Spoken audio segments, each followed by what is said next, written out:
그러므로 땅에 있는 지체를 죽이라. 곧 음란과 부정과 사욕과 악한 정욕과 탐심이니 탐심은 우상 숭배니라. 이것들로 말미암아 하나님의 진노가 임하느니라. 너희도 전에 그 가운데 살 때에는 그 가운데서 행하였으나 이제는 너희가 이 모든 것을 벗어버리라. 곧 분함과 노여움과 악의와 비방과 너희 입에 부끄러운 말이라. 너희가 서로 거짓말을 하지 말라. 옛사람과 그 행위를 벗어버리고 새 사람을 입었으니 이는 자기를 창조하신 이의 형상을 따라 지식에까지 새롭게 하심을 입은 자니라.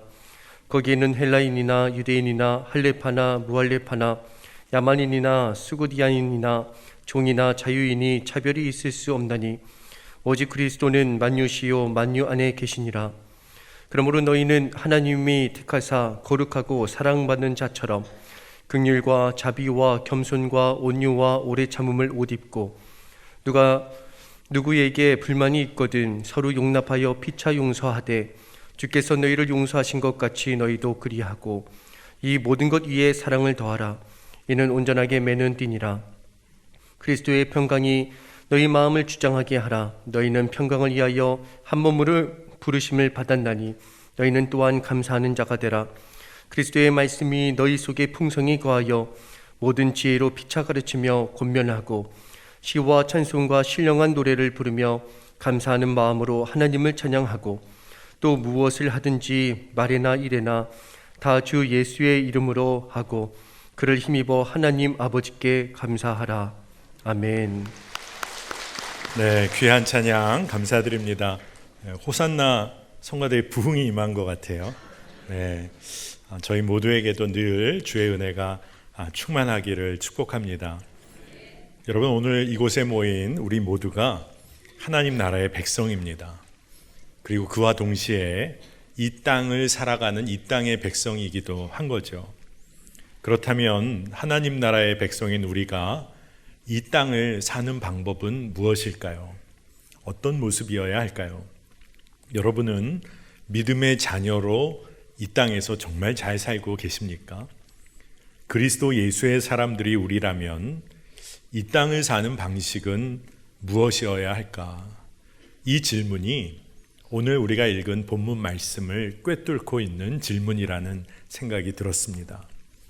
이에 관해서 사도 바울이 오늘 말씀 5절에 분명하게 땅에 속한 지체의 일들을 죽여야 한다, 이런 이야기를 하고 있어요. 5절 말씀입니다.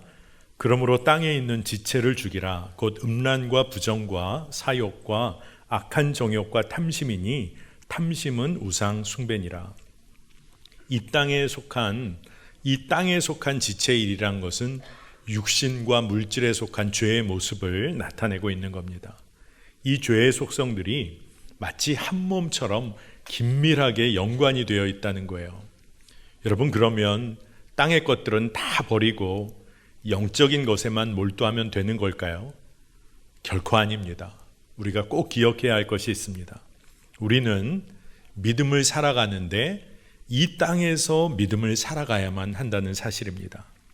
그렇기 때문에 사도 바울은 이 땅, 육의 현실 가운데서도 하나님 나라의 질서를 살아가는 일에 대하여 우리에게 믿음의 도전을 하고 있는 거예요. 여러분, 땅에 속한 죄의 모든 것을 버리지 않고 또 그것들을 죽이기까지 순종하지 않으면 하나님의 진노가 결국 임할 것이다. 사도 바울은 또한 경고하고 있습니다.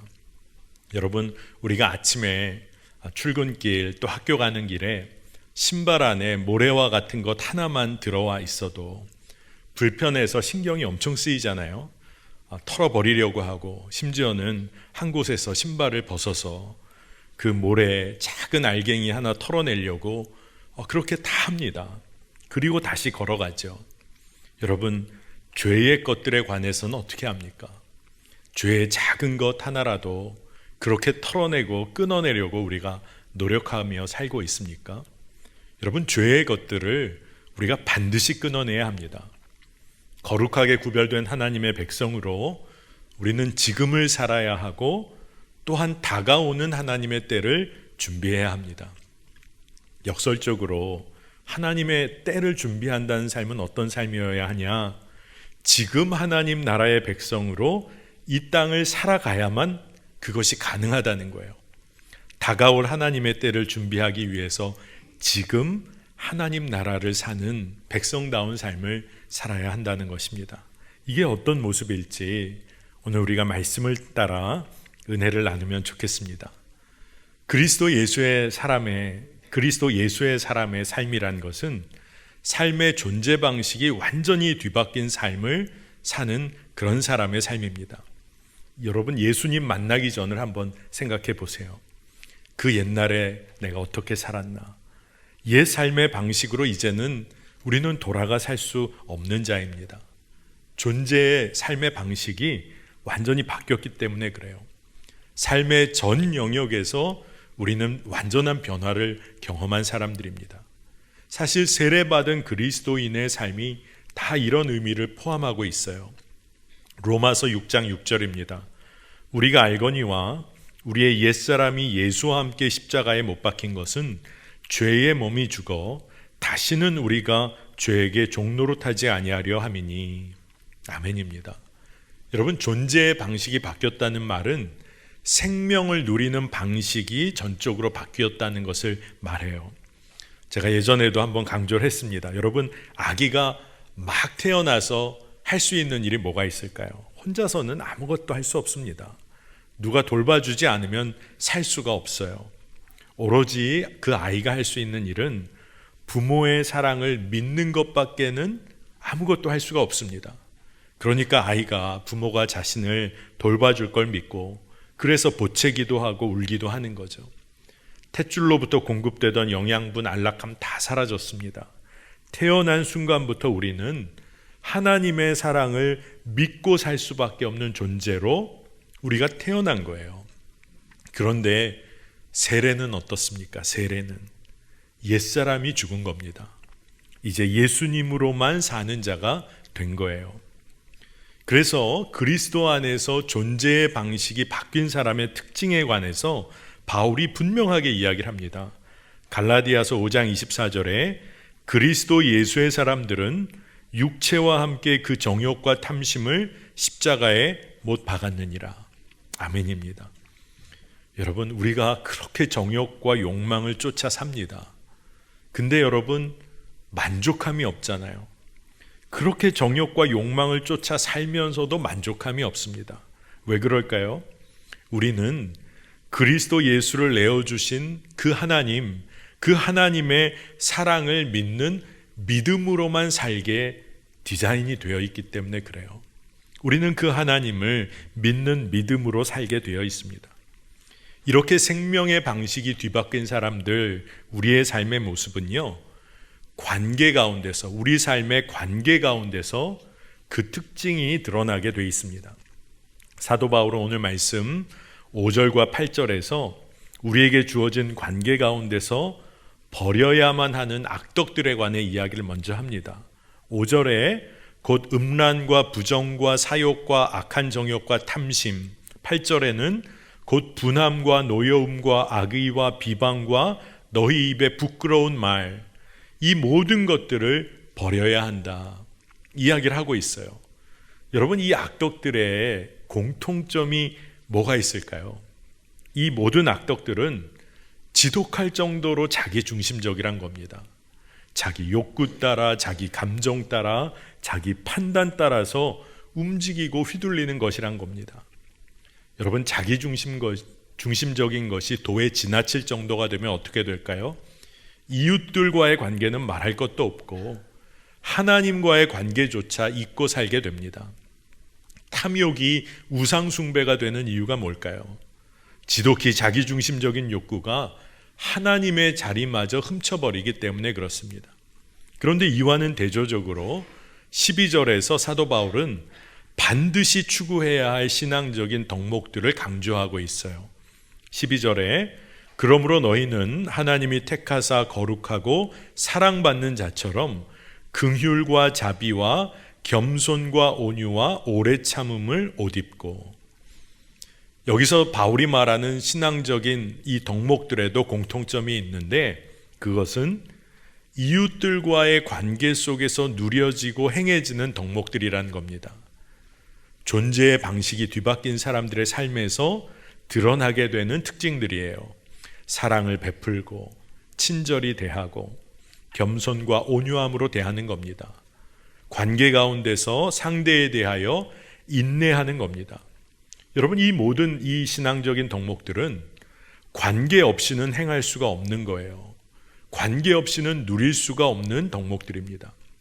이 변화는요, 지독하게 자기중심적인 사랑에서 이제는 하나님 깊이 사랑함으로 주변의 사람들 사랑하는 자가 되는 그런 변화입니다. 여러분, 진짜 이런 변화를 누리고 계세요? 주변 사람들과의 관계에서 여러분 어떤 삶을 누리고 계십니까? 우리가 진짜 하나님 나라 백성으로 제대로 살고 있는지를 점검하는 길은 여러분이 주변 사람들과의 관계에서 어떤 삶을 살고 있는지를 보면 사실 진짜 알게 됩니다. 제가 청년 목회를 할 때 이런 일이 있었어요. 재정팀을 섬기던 리더들 안에 한 가지 제안이 있었습니다. 그래서 기획위원들이 모여서 함께 그 제안에 관해서 고민을 하게 된 일이 있었어요.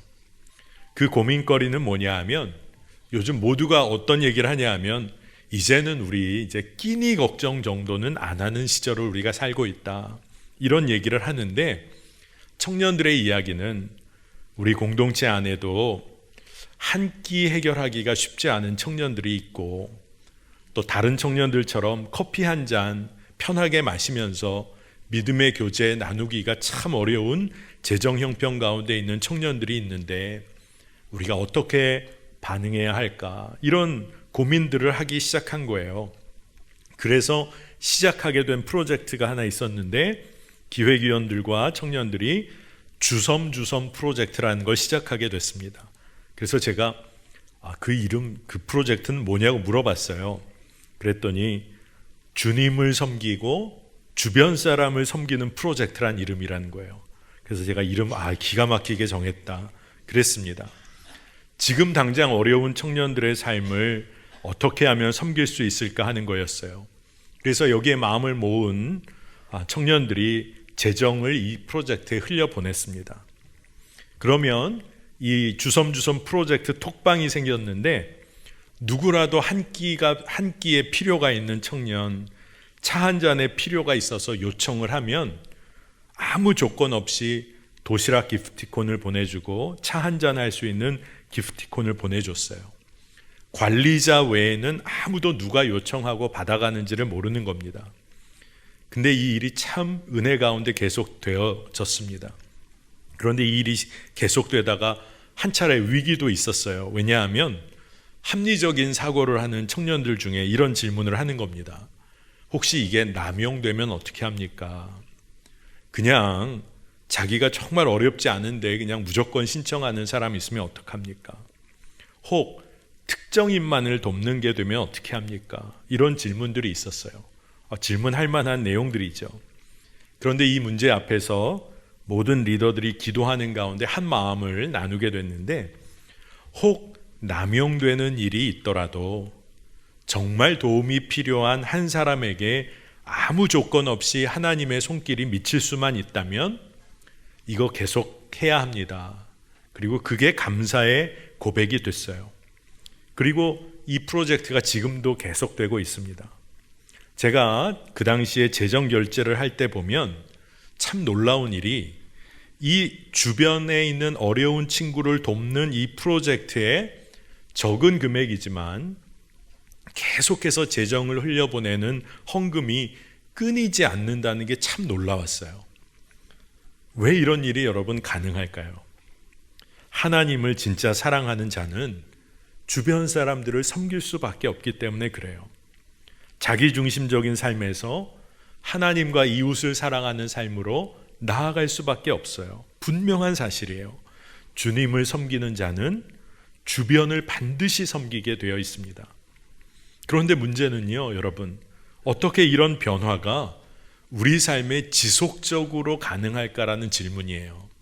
우리가 한 번은 섬길 수 있어요. 한 번쯤은 주변 사람 돌아볼 수 있어요. 그런데 어떻게 이 일을 계속해 갈 수 있을까요? 이런 변화에 관해서 말씀은 새 사람을 입으라 이렇게 말하고 있습니다. 10절에 새 사람을 입었으니 이는 자기를 창조하신 이의 형상을 따라 지식에까지 새롭게 하심을 입은 자니라. 아멘입니다.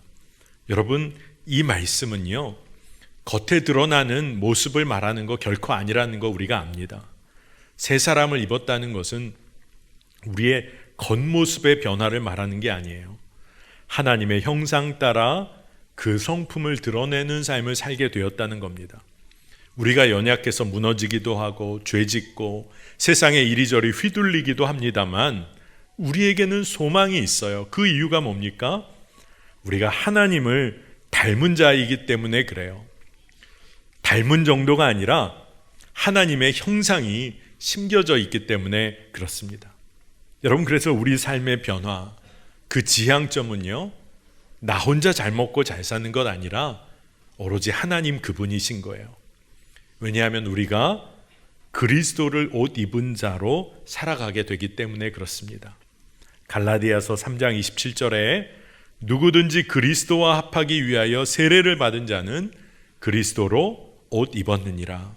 아멘입니다. 여러분, 우리는요, 그리스도로 이미 옷 입은 자예요.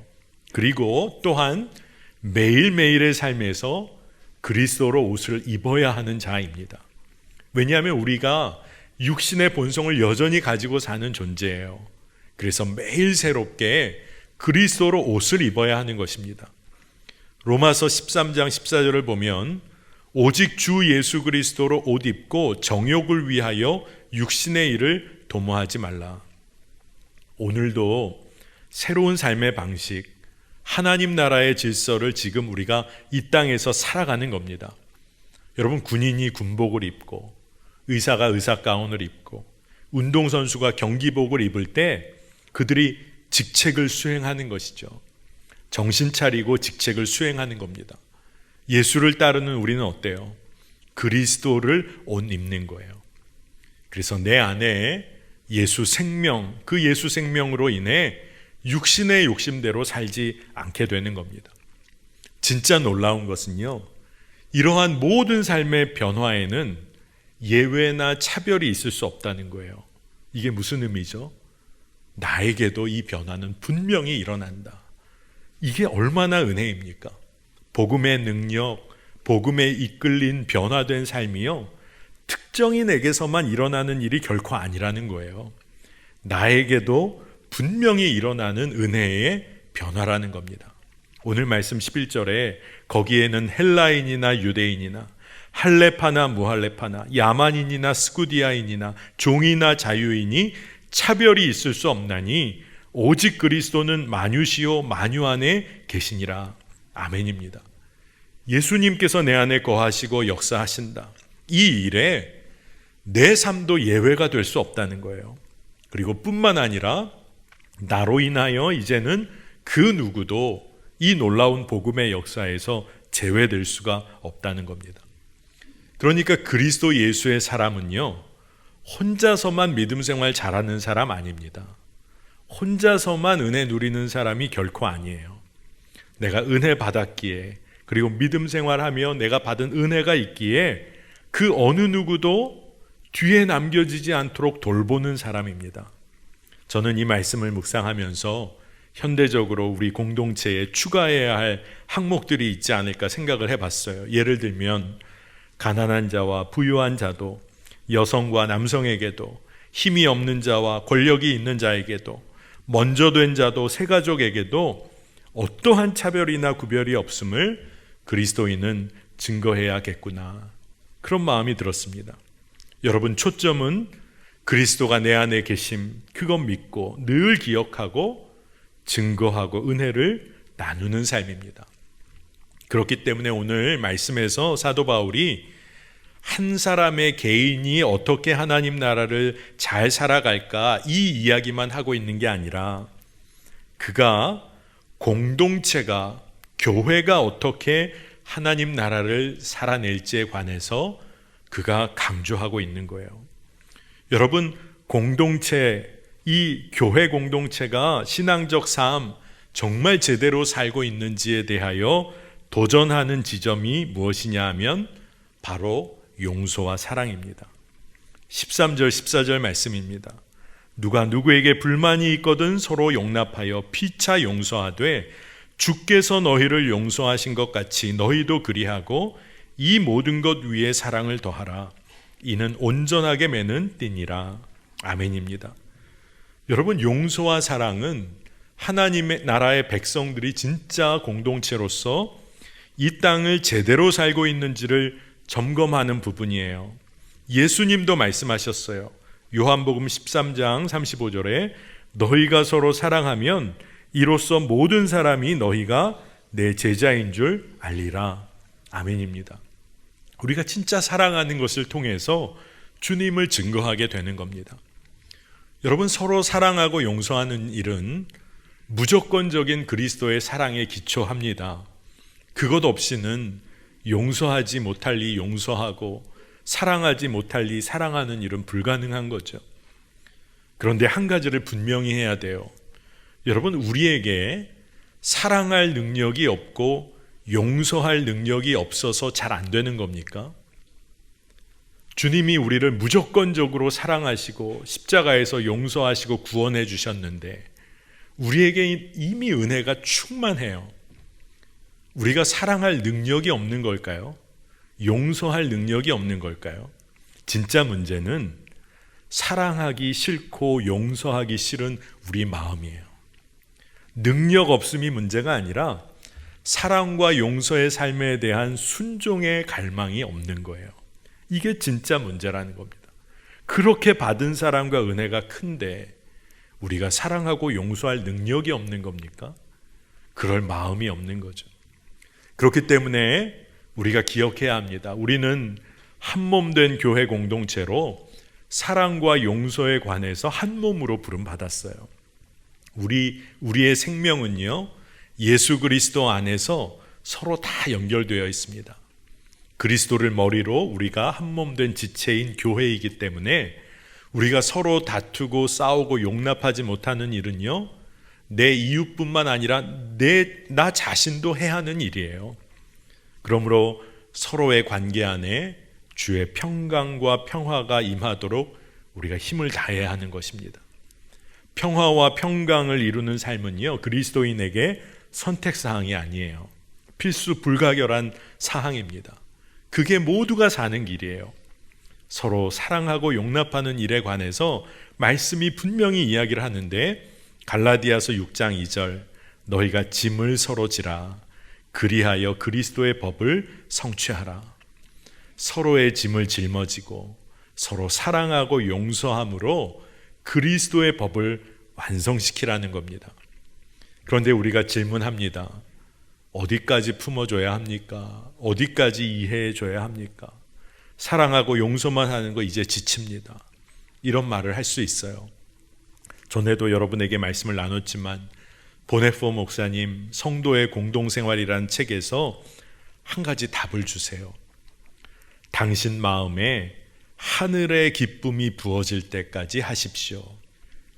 하늘의 기쁨이 부어질 때까지 용서하고 사랑하십시오. 하늘의 기쁨이 부어질 때까지 서로를 정말로 짊어져 주십시오. 여러분, 우리가 사랑하고 용서하는 일에 서로의 연약함을 품어주는 일에 있어서 우리의 마음에 기쁨이 생기기 시작했습니까? 여러분, 하나님 나라를 이 땅에서 제대로 살고 계신 거예요. 평화와 감사가 살아서 내 안에서 역사하고 있습니까? 그렇다면 여러분 정말 하나님 나라 백성답게 이 땅을 살고 있는 거예요. 여러분, 그렇지 않다면 다시 한번 점검해 봐야 합니다. 오늘 말씀 16절의 한 부분을 세 번역으로 보면 그리스도의 말씀이 여러분 가운데 풍성히 살아있게 하십시오. 이게 무슨 의미입니까?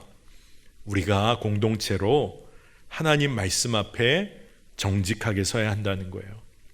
그 말씀에 정직하게 반응해야 한다는 것입니다. 하나님의 말씀이 내 안에 심겨져서 그 말씀대로 살아가는 기쁨을 누려야 한다는 겁니다. 공동체 모두가 함께 주님을 기뻐하고 삶의 예배자로 서라는 권면이기도 해요. 왜냐하면 삶의 예배가 하나님의 말씀대로 사는 삶이기 때문에 그렇습니다. 로마서 12장 1절 2절 말씀을 보면 너희 몸을 하나님이 기뻐하시는 거룩한 산제물로 드리라. 이는 너희가 드릴 영적 예배니라. 너희는 이 세대를 본받지 말고 오직 마음을 새롭게 함으로 변화를 받아 하나님의 선하시고 기뻐하시고 온전하신 뜻이 무엇인지 분별하도록 하라. 아멘입니다. 그리스도로 매일 옷 입은 공동체가 찬양을 한다. 그러면 그 찬양은 어떤 찬양일까요? 이 세상 본받지 않고 이 세상을 거스르면서 하나님의 뜻을 행하는 믿음의 고백, 믿음의 간증이 바로 공동체의 찬양이 될 거예요. 여러분, 그리스도 예수의 사람들인 공동체의 예배는요, 이 시대와 이 땅 한복판에서 하나님의 뜻대로만 살아가는 최전선을 이룰 거예요. 오늘 말씀이 그 이야기에 대하여 도전하고 있는 겁니다. 바울이 말씀에서 결론을 내고 있어요. 17절 말씀인데 이 말씀은 저희가 한 목소리로 한번 함께 읽어보겠습니다. 읽겠습니다. 또 무엇을 하든지 말에나 일에나 다 주 예수의 이름으로 하고 그를 힘입어 하나님 아버지께 감사하라. 아멘. 이 세상 속에서 무엇을 하든지 그 삶에 주님께 드릴 감사와 찬양이 있는지를 점검해 보라는 거예요. 그와 함께 이 땅에서 감사하며 찬양하는 삶을 다른 이들과 함께 살아내라는 그런 도전이기도 합니다. 여러분, 복음의 능력으로 사는 기쁨을 이 땅에서 우리가 함께 누리며 나아가야 할 줄로 믿습니다. 특히나요, 감사와 찬양이 나 개인의 것뿐만 아니라 공동체 모두의 기쁨과 감사, 그 찬양이 되기를 축복하고 기도합니다. 여러분, 우리 삶을 진짜 실질적으로 점검하려면 믿음대로 제대로 살고 있는지, 여러분, 어떤 때 믿음 안에서 참 기쁘고 감사한 때가 있죠. 감사의 제목이 있죠. 그럴 때 한 가지를 더 물어봐야 돼요. 나의 기쁨과 나의 감사의 제목이 공동체에게도 기쁨과 감사가 되고 있는지. 세상에서 여러분 이럴 때 있잖아요. 내가 너무 기쁜 일이 있어요. 근데 주변의 사람은 피눈물을 흘릴 때도 있죠. 여러분, 그렇게 사는 기쁨과 감사가 사실 주님이 주시는 기쁨과 감사는 아닌 것이죠. 여러분, 진짜 나의 기쁨과 감사가 공동체의 기쁨과 감사가 되고 있습니까? 여러분, 그렇다면 여러분 그리스도로 옷 입고 정말 이 땅에서 하나님 나라를 잘 살고 있는 겁니다. 그리스도로 옷 입고 존재의 방식이 바뀐 사람들은요, 이 땅에 어떤 사람도 빠짐없이 찬양과 감사의 예배를 올려드릴 수 있도록 그 사람이 용서하고 사랑하며 섬기며 사는 거예요. 여러분, 한번 상상해 보십시다. 가난한 자도 함께 예배하는 기쁨을 누리고 힘이 없는 자도 함께 기뻐하고 감사하고 사회적 지위와 상관없이 함께 예배하며 감사할 수 있는 공동체, 서로가 서로에게 실수할 때가 있지만 그래도 다시금 함께 용서하고 사랑하며 예배할 수 있는 공동체, 여러분, 그 축복을 누리고 산다면 우리가 이 땅에서 하나님 나라를 사는 거죠. 그리스도 예수의 사람들, 그리스도 예수로 옷 입은 사람들은 하나님의 사랑을 믿고 신뢰하기에 믿음으로 이 삶을 이 땅에서 사는 겁니다. 하나님을 신뢰하는 사람만이 걸어갈 수 있는 길이에요. 여러분, 우리 모두가 이 부르심 받은 줄로 믿습니다. 우리가 그리스도로 옷 입은 예수의 사람들이에요. 이 땅에서 진짜 우리가 함께 누리는 기쁨, 함께 감사하는 은혜가 우리 안에 충만하기를 축복합니다. 우리가 교회 공동체로 오늘 한 몸으로 모였습니다. 이 믿음을 우리가 함께 살아내길 축복합니다. 이 시간 우리 함께 기도하겠습니다. 하나님, 하나님의 은혜를 찬양합니다. 우리 모두가 예수 그리스도로 옷 입은 자임을 믿습니다. 모든 탐심을 십자가에 이제 못 받고 이제 주어진 모든 관계 가운데 함께 사랑하고 용서하는 삶, 믿음으로 살게 하여 주옵소서. 나의 기쁨과 감사가 다른 이들에게도 기쁨과 감사가 되게 하여 주옵소서. 이 땅에서 살아갈 때 하나님을 신뢰하는 믿음으로 끝까지 사랑하고 용서하며 주님, 주의 나라를 위하여 사는 인생 되게 하여 주옵소서. 감사드리며 예수님의 이름으로 간절히 기도합니다. 아멘.